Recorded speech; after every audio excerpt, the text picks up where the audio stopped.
Hello everybody and welcome to another Mandag Abonnet Spørsmål og Svar, which apparently is subscriber question and answer in Danish, but this week the Google Translate lady has been very bad. She's a bit muffled, so you can give it a listen, see if I've got it right.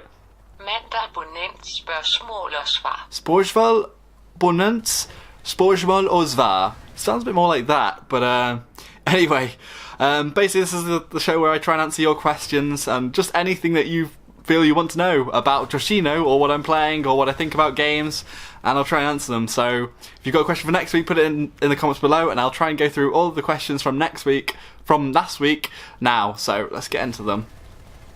Okay, so this is a very interesting question from Jeremy Claus. He says, are there any political schisms between outfits on your servers like there are in Connery? And so I'll say I didn't know that there were schisms between outfits politically on Connery. I don't know, is it split between Republicans and Democrats? Maybe Republicans on TR and Democrats on NC, but I'm not really sure on that. But I'd say the European servers are completely different because there isn't really any way that there would be just one country split into two, with, say, the English version would be Conservative and Labour, but there really isn't. I haven't noticed any sort of political schism there, but also because it's European, there's so many different countries that it'd be almost impossible to sort of split everybody up like that. I think probably the most of the people I play with and younger people in general are more liberal. But saying that, I haven't, and if somebody is more conservative, then it's just not something we really talk about. So, and for example, my outfit that I first joined, which had thousands of players in it, had a German leader, had an Israeli captain, and lots of different other nationalities. Are only probably like a tenth English people in the outfit, because still the UK is a big online gaming presence, but so is Germany and France. But as I say, it's just quite hard in Europe because there's so many different countries and they have all slightly different versions of left and right wing parties, so there's not so much schisms on the European servers. But it's quite interesting that there would be on Connery. Has anyone else noticed that, or is it on a wide scale? Is it completely, outfits are completely separated into Democrats and Republicans? Because that's quite interesting, really. I suppose also as well, or even though the UK does have a two-party system really, with Labour and Conservatives, that there isn't so much animosity between the political parties as much as there are between classes, like middle class, working class, upper class, which is all another bag of nuts and it's another conversation really. But I don't think it's quite the same. Okay, I've gone to another question. Okay, so Fernby says, my question is, what advice would you give somebody just starting out in Planetside 2? Cheers. Well, I think that basically the first things that you want to sort out are the jump jets, getting above level 1 because they are really awful, and then also thinking about getting either the restoration kit or the med kit, and the med kit is better. This is basically asserting things out, because at the end of the day, if you have a med kit or a restoration kit on any other class except for a medic, then you'll be able to live longer. I think that with weapons, all the default weapons are great on every faction, so you don't really need to worry about getting different weapons or unlocking different weapons at this point. All you can think about is putting either forward grips on guns to make them handle a bit better, or putting on silencers if you wanted to be sneaky, or putting on the laser sights if you like going straight into battle, or if you got like say the mercenary, put the laser sight on it, and it just depends with each weapon. A lot of people say play medic a lot to get the most certification points, but at the end of the day, do you really need masses of certification points in the early game? And also, it's like saying you have to play medic, but that's just, a lot of people don't enjoy medic as much as they do light assault or engineer or whatever class really. So just play what you want to play and just try and get as many certs as possible. If you're a light assault, you're going for kills, you're going for anything really. And if you're an engineer, then you could keep popping down those ammunition boxes. And if you're a medic, keep healing people and rezzing people and repairing maxes. Everything you can do really to maximise your cert output, but at the end of the day, as a new player, it shouldn't be to just focus on certs. It's getting the basic certs that you need to compete on the level with everybody else. But really, the main thing is to have fun. And sometimes having fun is being bad at the game and just jumping right into it. And I've made a video about that before, about the fun of being a noob, really. So just have fun. That's my advice. So quite a few people have asked me what films I'm looking forward to this year. Twiggy1, and I've also scrolled past the other person. I'm not sure who else asked for it. Just off the top of my head, I can think of the Star Wars movie is coming out in December 2015, and actually before this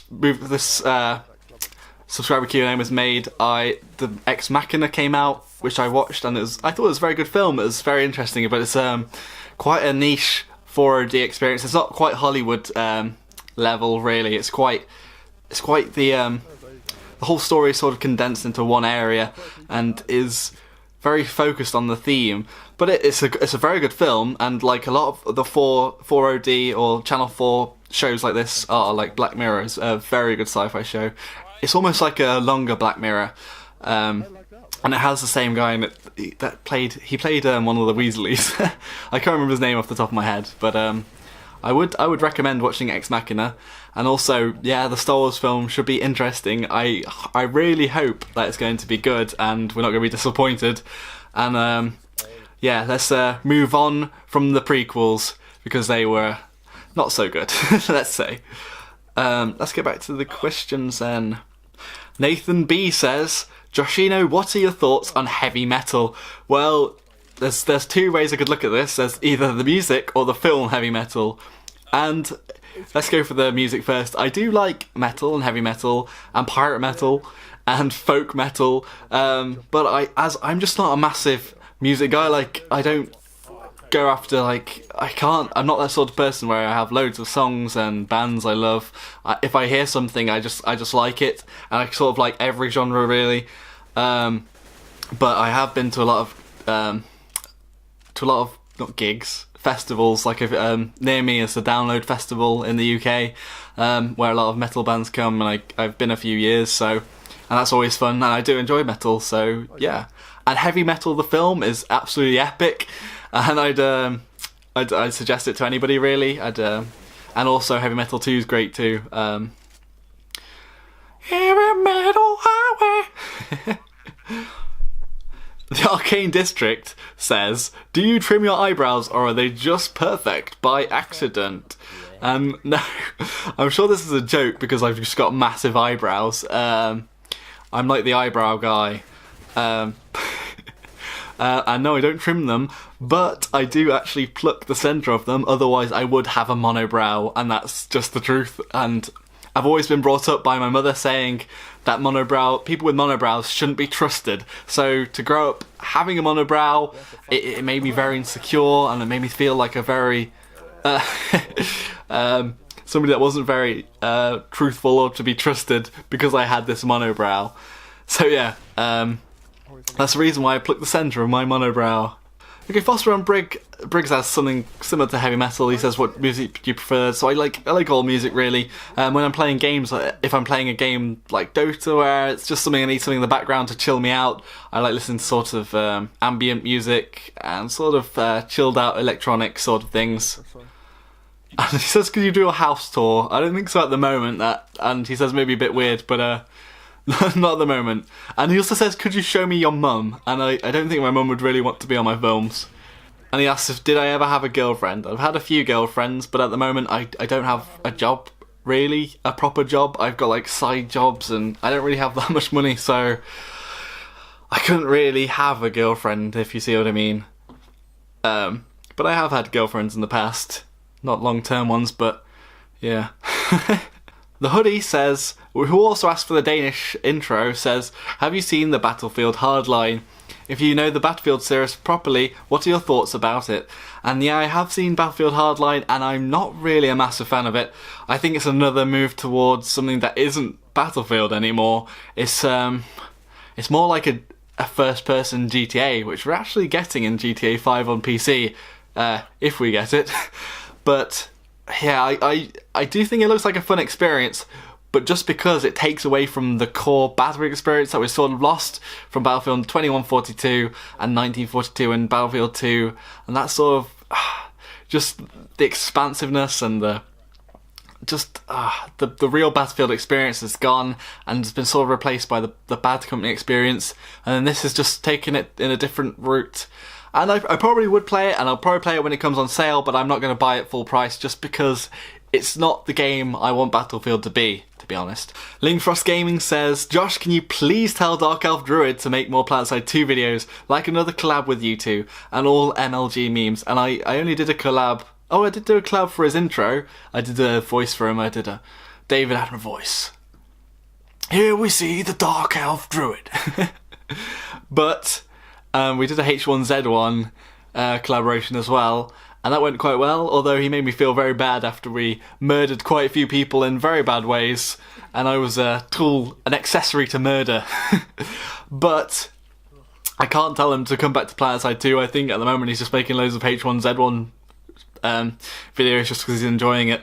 I know that a lot of European people, including myself, are having quite a bit of trouble at the moment with EU servers, and although I have seen Dark Elf Druid playing on Miller recently on his VS, so it's an interesting move, but I don't think I have any sway off Delphi.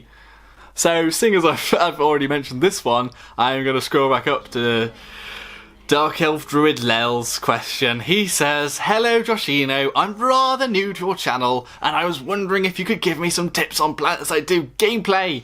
Basically I was thinking once I start playing more I might play a lot more on Miller, just to hunt people down with the name Joshino for some funny videos, you know. I was just wondering, which do you prefer to die by, a flare gun or a snowball gun? Dark Elf Druid. But be my guest to try and kill him with a snowball gun or a flare gun. Good luck to you. I'm quite the dodger. And probably, I think the snowball gun would be less embarrassing because less people would see it. Next question. Steve O'Dog says, I'm curious what your opinions are on how to improve Biolabs. In my opinion, their current state, they are very uninteresting and choke point centered, with very little ways to flank to get inside the dome. And I think I'd agree with you there, and I think that the broken Biolabs in Hossin are quite interesting ways of turning the Biolab around and having it so that you can enter in different ways and it's not such a choke point. I think that the whole design of the base being that it's got 4 capture points, and bearing in mind that huge bases like the Tech Plant only have 1 capture point, and they're basically attackable by everything, tanks, infantry, absolutely everything comes around there and it doesn't become useless. I think it's a big problem that they have 4 capture points for one thing, and also that just generally it's so cramped in there. I honestly don't know what you can do about it, because obviously having a Biolab as it stands is quite difficult to change because it's generally a dome and it's elevated from the ground. But I have seen the proposed changes of bringing the Biolabs down to be level, which might be a way of doing it so you can park under straight outside, people get in quite quickly. But maybe reducing the capture points on the map. Oh, I've seen this. They've had capturing the underneath. But I don't know. I honestly can't see how you can change the Biolabs all that much. And I think the steps in the right direction are adding more landing pads, more ways to get inside. Maybe making the dome itself larger, so it's less of just a Zerg, a max Zerg, to be frank. Yeah, but I do think they are a bit uninteresting choke points, and I pretty much never use Biolab footage in my videos because I know that most other players spend about half their life inside Biolabs because they're so choky. So last week Andy Dye revealed a shocking truth, that actually she was a girl, and she's actually commented almost all my videos and has been a very active subscriber. And on YouTube there's a ranking of all your subscribers by how much they engage with your channel, and she's top. So, but what's interesting is I pretty much have about 2 or 3% female viewership on YouTube, and for having somebody the top subscriber ranked anyway, be female is quite shocking, and I'm actually quite happy that it's a female. I've always thought that it's quite sad that a lot of females aren't into gaming, and that to have females as my top subscriber is a pretty big thing. But I also asked her, and also I do apologise for calling you Andy all this time, and Andrew, and a guy. But I did ask her, what do you think about females in the PC gaming community? As we all know, it's quite a big topic at the moment. It sort of exploded with the Gamergate scandal. Woo! But at the end of the day, what I feel is that it's true that there aren't enough females in gaming, and they are a small voice in the gaming community. I don't know how much they're harassed, really. I've never come across it, and I'm not a massive fan of Anna Sarkeesian, but I asked Andy Dye what she thought about females in gaming, and she said, I think that females should be more involved in the PC gaming community. Their input would be very valuable to everybody. I personally contributed without being identified as a girl, but now everyone knows. So her take on it is that the girls themselves need to get in there and start inputting their thoughts on games and being more active in the gaming community. But I thought that wouldn't be the answer. I thought that she'd say that the media would need to engage females more, or gaming companies try and reach out to females to play games, but that was the girls need to pick it up themselves. But I'm not sure exactly how we can get more girls playing video games, and especially not shooters and other games that are very heavily male populated. But maybe with time that'll change, and maybe at some point in the future we'll have 50-50. And I think at the moment mobile games are a bit of a gateway into other gaming because it gets less geeky and more normal to play games, I guess. Okay, so Games LP says, you didn't put my question in. I'm waiting for about 4 weeks now, and I actually look back and I can't find your question, Games LP. I don't know, have you changed your name since then? I honestly can't find it, and I'm very sorry that I've missed your question. All I do is literally go off my phone and look at all the questions online, and if it's not on there, or I skip past it, I'm very sorry that I missed your question. Do you want to ask it again? Because I'm not sure what it was. I did have a feeling I saw you comment about reading out in German. Hello? But I'm not sure if that's the right one. And I'm very sorry that I missed you. Okay, Vertical FPS Gaming 21. Vertical FPS Gaming 21 says, hey Josh, can you do a giveaway for CSGO or some station cash, etc. every month? Thanks. Keep making this great videos.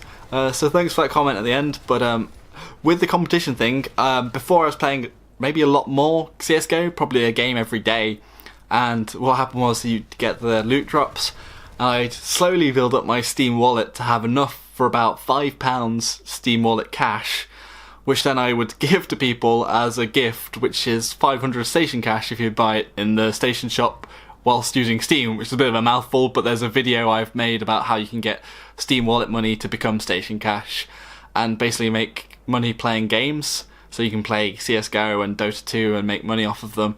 But just because I've not been playing CSGO as much, I haven't made as much these few months, so I haven't been able to do another competition. And it's something I'll probably think about in the future, but at the moment I don't have enough money to just throw some money at a competition, and also I don't have the money from playing games. But maybe soon. I'm on about £2 at the moment, but it's taken me a while to get there, so I can't make any promises on the competitions. Anyway, that's all the questions. Thank you very much everybody for watching, and if you've got another question for next week, be sure to put it below, down here somewhere. Yeah, and if you enjoyed the video, give it a like, subscribe to me if you want to hear and see more of me, and the next video I'm going to be making is games I've played in January. I've been meaning to do this for a while, but I've been very busy at the moment. I've actually started doing some freelance video work, so to do advertising for people, and maybe that'll become a business, but at the moment not so much. But I've been a bit occupied with that, and yeah, so Joshino's games of January and what I've been playing, and then also maybe some more of the videos. I'm not sure what will come out the next week. Thank you all very much for watching. Until next time everyone, Joshino.